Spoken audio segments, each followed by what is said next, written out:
بسم اللہ الرحمن الرحیم۔ مانی وائس کے دیکھنے اور سننے والے تمام دوستوں کو دل کی عطا گہرائیوں سے السلام علیکم۔ معزز ناظرین گرامی، جیسا کہ آپ سب جانتے ہیں کہ آج کل ایک اینکر پرسن جن کا نام سید اقرار الحسن ہے، وہ ایک پیر صاحب جن کا نام حق خطیب ہے، ان کو ایکسپوز کر رہے ہیں۔ ان کا کہنا ہے کہ وہ جن کو کرامات کہتے ہیں وہ محض ایک فنکاری ہے۔ پیارے دوستو، ہم اولیاء اللہ کے متعلق جانتے ہیں کہ وہ اللہ کے نیک بندے ہوتے ہیں اور ان سے کرامات بھی ظاہر ہوتی ہیں، لیکن آج کے اس پرفتن دور میں بہت سے ڈھونگی کرتب دکھا کر عوام کو بے وقوف بناتے ہیں۔ ان حالات کو دیکھتے ہوئے ہم ایک سٹوری آپ کے پیش نظر کر رہے ہیں، لیکن یاد رہے کہ ہم کسی بزرگ یا ولی اللہ یا ان کی کرامات کے خلاف نہیں ہیں۔ تو آئیے ناظرین شروع کرتے ہیں۔ ویریٹاس میں ایک قدیم شہر آباد تھا جو بلند و بالا اسپائر سے گھرا ہوا تھا۔ اس کے ہلچل سے بھرے بازار اور گلیوں میں 3 ولیوں اور ان کی کرامات کی کہانی ہمیشہ گونجتی تھی۔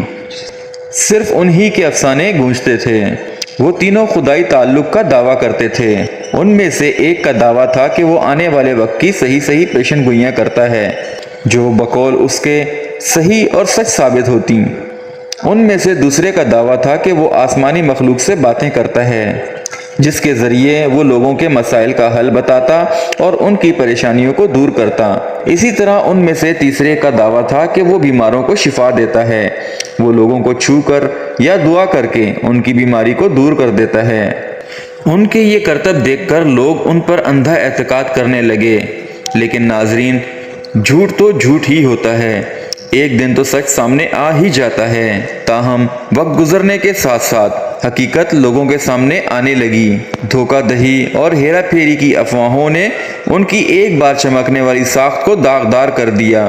شکوک و شبہات نے ان کی کرامات پر سوال اٹھانا شروع کر دیے، جو کرامات حقیقت میں کرتب کے سوا کچھ نہ تھیں۔ ہوا کچھ یوں کہ ان میں پہلا جو پیشن گوئیاں کرتا تھا، اس کی تمام پیشن گوئیاں غلط ثابت ہونے لگیں۔ اس نے مایوس لوگوں کو خوف اور ان کی امیدوں کا شکار کر کے دولت اور طاقت حاصل کی تھی۔ ان میں سے دوسرا جو آسمانی مخلوق سے باتیں کرنے کا دعوے دار تھا، وہ محض لوگوں کے سامنے اداکاری کرتا اور لوگوں کو بے وقوف بناتا۔ وہ صرف اور صرف اپنے وفادار لوگوں پر اثر و رسوخ رکھنے کے لیے اور ان پر کنٹرول کو برقرار رکھنے کے لیے من گھڑت نظارے بنا کر پیش کرتا۔ اسی طرح ان میں سے جو تیسرا شفا یابی کی کرامت کا دعوے دار تھا، اس کی حقیقت کچھ اس طرح سے سامنے آئی کہ وہ لوگوں کو معاوضہ ادا کر کے ان سے اداکاری کرواتا۔ اس کا علاج وسیع دھوکہ دہی کے سوا کچھ نہ تھا۔ جیسے جیسے حقیقت سامنے آتی گئی، کچھ بہادروں نے ان جھوٹے ولیوں کو چیلنج کرنے کی ہمت کی۔ انہوں نے تمام خطرات کو مد نظر رکھتے ہوئے یہ چیلنج کیا، اور پھر اس میں اسکالرز نے بھی تضادات کا پردہ فاش کرتے ہوئے متون کا مطالعہ کیا۔ پھر آخر کار سچائی کو مزید نظر انداز نہیں کیا گیا اور نہ ہی کیا جا سکتا تھا۔ ان واقعات کے ڈرامائی موڑ میں دھوکہ دہی کیا ثبوت سامنے آیا، جس نے جھوٹے ولیوں کو بہترین اداکاروں کے طور پر بے نقاب کیا۔